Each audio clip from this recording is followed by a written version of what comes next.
This is you. You are smart. Well, your parents would disagree because they are smart, but then they also had you, so maybe not that much. This is high school deep. He's a little idiot. Oh, don't worry. He said so himself. The difference between you and high school deep is that you think women look like this, while he thinks women look like this.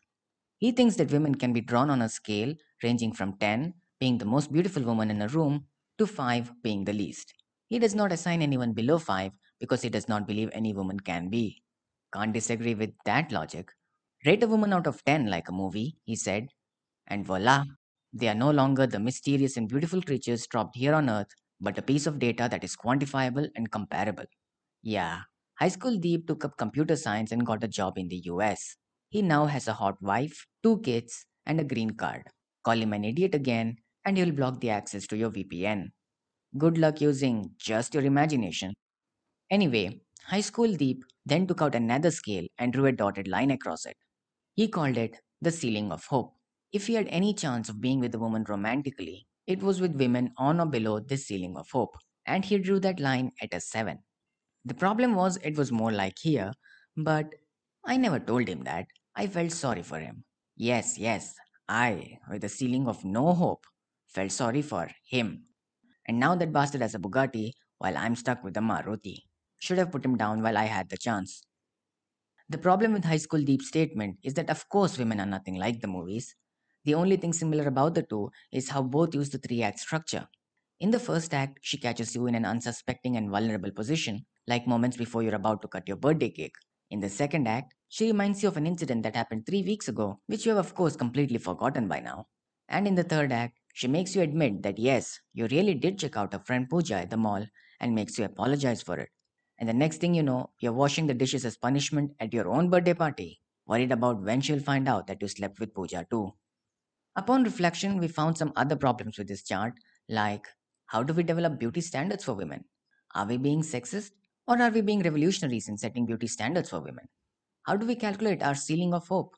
How do we go talk to women? Should we be focusing on the maths lecture going on?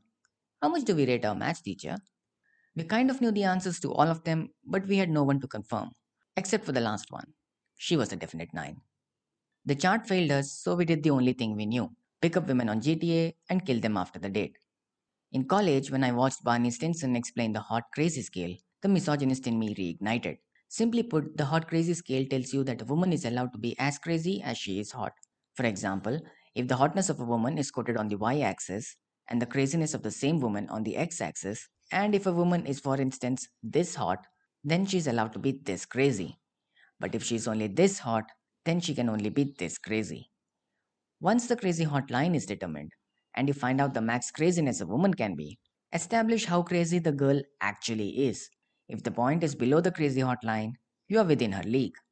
And if it is outside the line, you better stay out of her league. Obviously, this seems like a sound principle, and the only question a rational man would have is what do you even call something crazy? So, here are some attributes you can consider. She watches serial killer shows by day and Cartoon Network by night, calls you in the middle of the night and then hangs up, is a Reddit or Discord moderator, constantly refers to herself in the third person. Her topic of interests are vampires, gothic art, and your traumatic past. Is volatile like the stock market, paints her nails black, matte black, any other name ending with black, or olive green. Gaslights most of your stories. Her fetishes include tickling, choking, and Tejasvi Surya. Goes silent in the middle of a conversation for no apparent reason, scored 98% in board exams, and took up humanities. And the list goes on. The problem is sometimes these attributes are just normal women attributes and not crazy attributes. You will never really know which is which. So essentially, you're playing a 50-50 game here. A woman could be normal or crazy at the same time. You will only know once you open her up. It's called Schrödinger's woman, and every time you notice a woman doing something, you must ask yourself this: is this something a normal woman would do, or is it something a crazy woman would do? And place your bets on either one of them before proceeding further. And when you wake up to the smell of your house burning someday because you forgot to wish your mom on her retirement, know that you bet wrong. As you can see, this is a risky chart by default. So, to stabilize it, we need a third element: funny. Not all women are funny, which is not the same thing as saying women are not funny or cannot be funny. The reason is by design. Our society is such that there will always be 3 to 4 guys as candidates for a single woman. So women don't have to be funny to get their attention, they just have to be alive. And in some cases, not even that. Meanwhile, look at the competition a man has. If he's not good looking, or rich, or intelligent, he at least has to be funny to catch her attention. That's the last option in the must haves that a woman has. For a man, being funny is a prerequisite. For a woman, being funny is a bonus. Hell, she doesn't even have to be funny. Just laugh at his jokes and he will think he's Spartacus. So now the chart becomes 3 dimensional. Introduce a funny line as the third attribute and it's complete. Except it works opposite to the hot crazy scale. If a woman is only this hot, she must be this funny. But if she's only this funny, she better be my maths teacher. Once the funny hotline is established and you find out the max funny a woman can be, establish how funny the girl actually is. If she is only as funny as she should be, your jokes are going to be more popular. But if she is funnier than she should be, congratulations, now you're going to be insecure about your looks and your jokes. Once this is established, the crazy hot funny line is complete. Do not breach this line, and boys, you might just survive.